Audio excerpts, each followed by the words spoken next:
All right. Well, I go by Bill. My name is William Henry Tilley. I'm 69 years old, and I have been a friend of John Myers for more than 40 years. When I met John, I learned that he was a lawyer by training. He graduated from Harvard Law School, like his father. And John's father was the youngest Chief Justice in the history of the California Supreme Court. And he wanted his son to go to law school. John learned to fly an airplane when he was a student at Stanford. And following that, he enrolled at Harvard Law School. And he had a remarkable career as he joined his father's law firm, which was called O'Melveny & Myers, one of the largest in America today. John, this was right in the height of the Depression, and John established an O'Melveny & Myers office at Columbia Studios. And he became the lawyer to the most famous people of that era, who were the ones that were making the money. And that was Gene Autry and Bing Crosby and Bob Hope, Andy Devine, and just a whole group of American legends that were his clients. And but his love affair for flying was his main passion. And by sometime about 1937, he was asked to be the general counsel of Lockheed Aircraft Company. And not long after, he became a test pilot for Lockheed. And simultaneously, he was asked to be John Northrop's, from Northrop Aviation, his personal pilot and test pilot. So John is probably the only man in history that worked for both Kelly Johnson, the founder of the Skunk Works at Lockheed, and John Northrop, the famous aeronautical engineer. And in his career of flying, he virtually flew everything that there is. And after I had met him, I learned that he had a very diverse career in aviation, not only as a pilot, but he was president of manufacturing companies that designed airplanes, did airplane interiors, and he built the largest FBO, fixed base wing operation that was in Long Beach. And he subsequently sold that to the Toyota Motor Company. And he always joked that he had a lifetime agreement with Toyota to maintain a hangar, maintain an office above the hangar, and his office, when you see it, is a virtual museum, because as you enter the office, you will see a model of virtually every airplane that John ever flew. And that's where I think my story starts. It's most remarkable because after many years, John kept asking me if I'd like to come down to visit his office and see what where he kept his airplanes and see his model airplanes, et cetera, of those that he flew. And he always joked that if Toyota would have known he was going to live as long as he did, they probably wouldn't have given him free rent for the rest of his life. But on the day that I was at his office, it was, I would imagine that was more than 15 years ago. And John had been away from his office for the previous 2 weeks. And he had been at his ranch, the Flying M Ranch in Merced, Northern California. And his secretary, Janice Merriweather, had set the lunch table in John's office at the corner where I was with Hubie Lauren, another very close friend of John, the table had been set. So we went into John's office, and I went around to the rear of John's desk, and I noticed this credenza that was full of aviation books. And I pulled out a book that was a biography of Charles Lindbergh. And I said to John, hey, I had the privilege of meeting this famous aviator, and he asked me where I had met him, and I said, well, it was in Manila, the year before he died. It was 1973, and he had been studying the people that lived in the rainforest in Baguio. They're called Igorots, and they're little people that live there in the forest. And then John said to me, you know, Charles Lindbergh was always fascinated by the people that lived in the rainforest. And at that moment, Janice Merriweather came into the office and said, I heard Mr. Tilley mention Charles Lindbergh's name. And she said, Mr. Myers, since you've been away from the office, I haven't had an opportunity to show you this letter. And I said, well, Janice, why don't you read this letter? And the letter was from Widow Lindbergh. And what she was writing about was that she had read the diary of Charles Lindbergh, that he maintained all of his exploits around the world. And during World War II, Charles Lindbergh reported to John Myers as a test pilot for a new airplane that was being developed by Northrop called a P-61. And that plane became the famous Black Widow that fought the Japanese Air Force in World War II. Well, as Mrs. Lindbergh is writing to John, she says, I'm dedicating a chapter in my book on how you saved my husband's life. And Charles Lindbergh wrote in his diary that he had asked John Myers if he could go up on a test flight of a P-61. These airplanes were delivered with the wings off the fuselage during World War II, and the Navy Seabees would bolt the wings on, and the first person to fly the airplane would be a test pilot. And Lindbergh is up listening to John report the various vibrations and what they may have to do to adjust the airplane before it would go into combat. And Lindbergh is sitting on a milk carton in the back of John's airplane, and he observes, as John does, that there's what we referred to as Navy kids, two Navy pilot and co-pilot flying a four-passenger airplane, are following them into a landing in Papua New Guinea. And they're going way too fast, and it appears that they're going to overshoot the runway. Well, in order to save themselves, when John touched down, he pulled immediately into the forest and chopped up the forest, but got out of the way of the airplane that was behind him.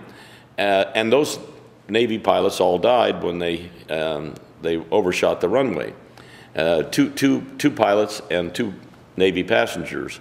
So it was a horrible tragedy that John remembers, but his comment was cute because he said, well, not only did I save Charles Lindbergh's life, but I saved my own ass too.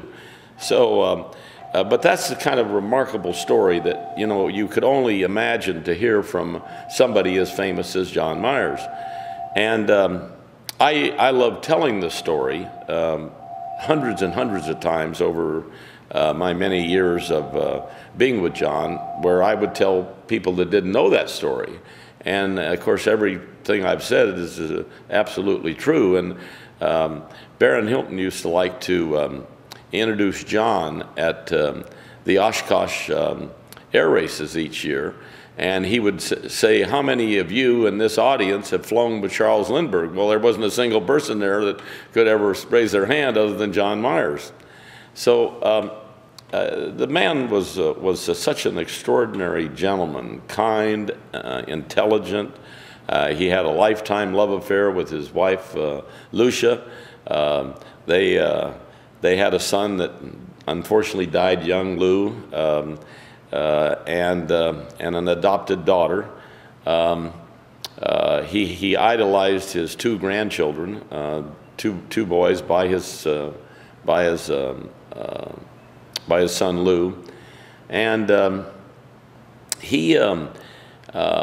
I guess some of my fondest memories of John were I would spend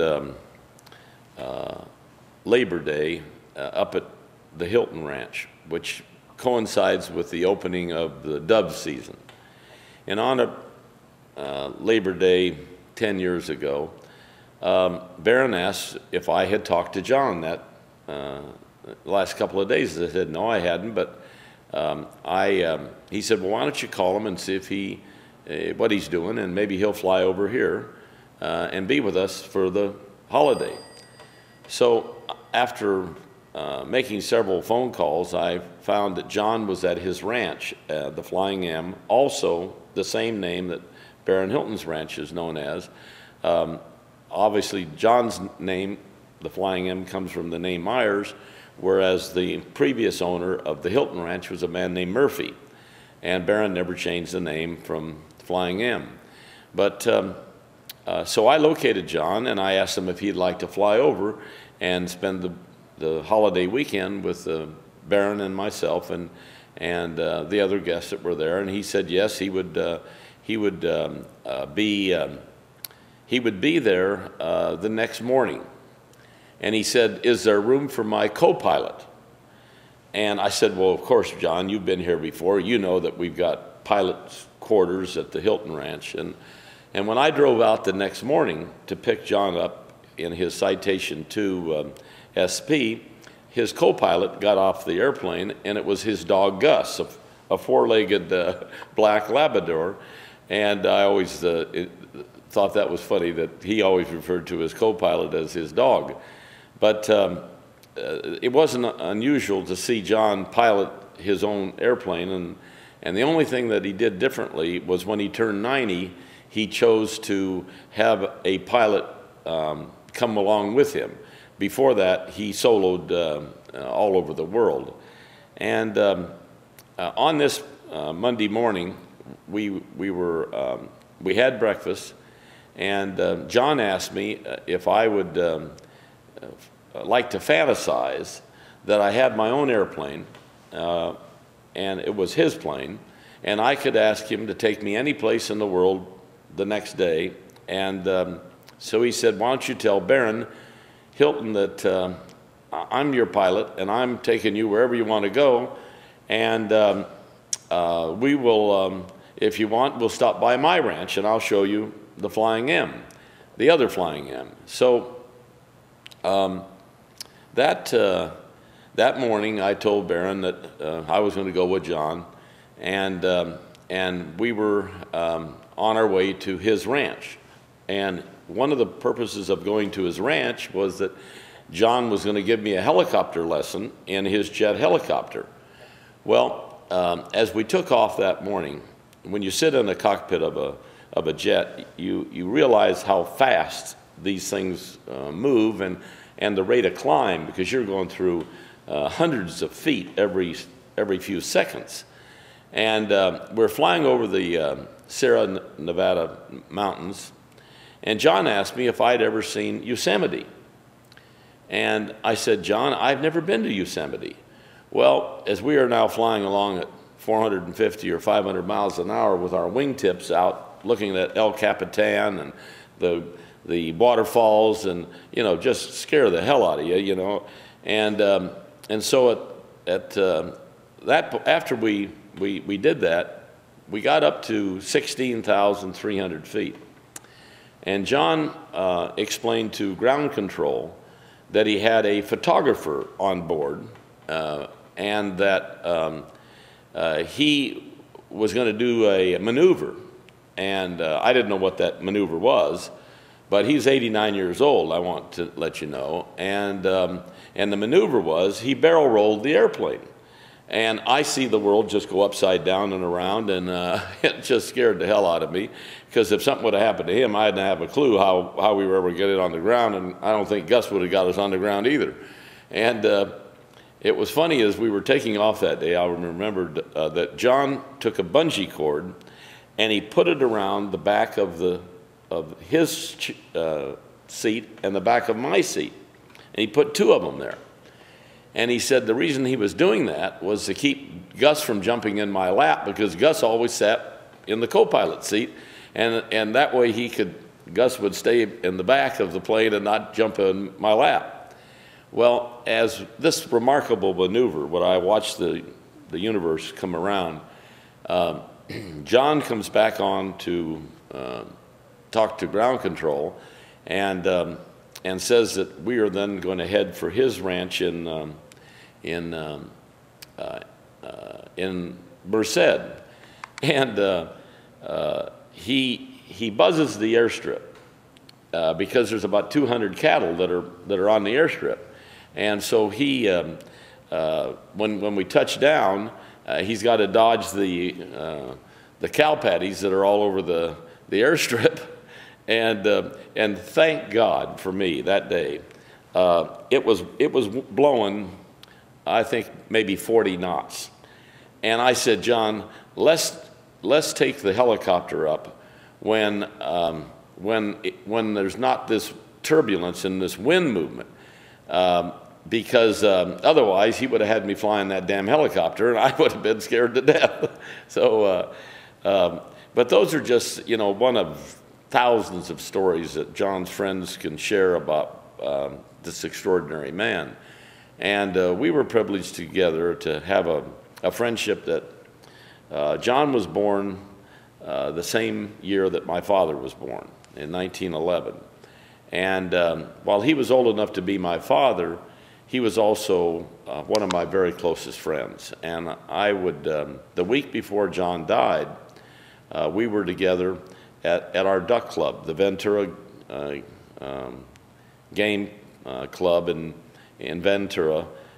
John was a roommate there of Tim Doheny, and while he had not shot a gun in the last several years of his life, sometime after 90 he just stopped shooting, he loves to go up to the duck club. And the week before he died, I drove him up. And I told half a dozen of the members that I was bringing John up, and everybody always wanted to show up to hear a John Meyer story. And John drank, his famous drink was vodka on the rocks. In essence, fill the glass up with ice and then fill it with vodka. And he called that drink a crystal yum yum. And what happened, where that name came from, is that John and Lucia had been traveling around the world, and they were in terrible bad weather as they were approaching the runway in Reykjavik, Iceland. And John, when he got the airplane on the ground, he said, you know, Lucia, we both need a drink. This has been a terrible, rough flight, etc., long flight. And so John goes over to the bar right there at where the FBO is, and he tells them to take care and hangar his airplane, that he was going to spend the night in a local hotel, and that he'd be back the next day, and he would then fly on to America. Well, he asked the bartender, he says, I want you to make the drink the way I make it, and that is you take this tumbler and you fill it with ice and you pour it full of vodka. And the bartender says, sir, you mean that's called a crystal yum yum? And ever since then, John was identified as drinking crystal yum yums. Later in his life, when we would water down his drinks, he'd get one drink, and then the next 4 or 5, we'd put a little vodka float on the water, and he didn't know the difference. But the genesis of the name, I thought was cute, came from a bartender in Reykjavik, Iceland.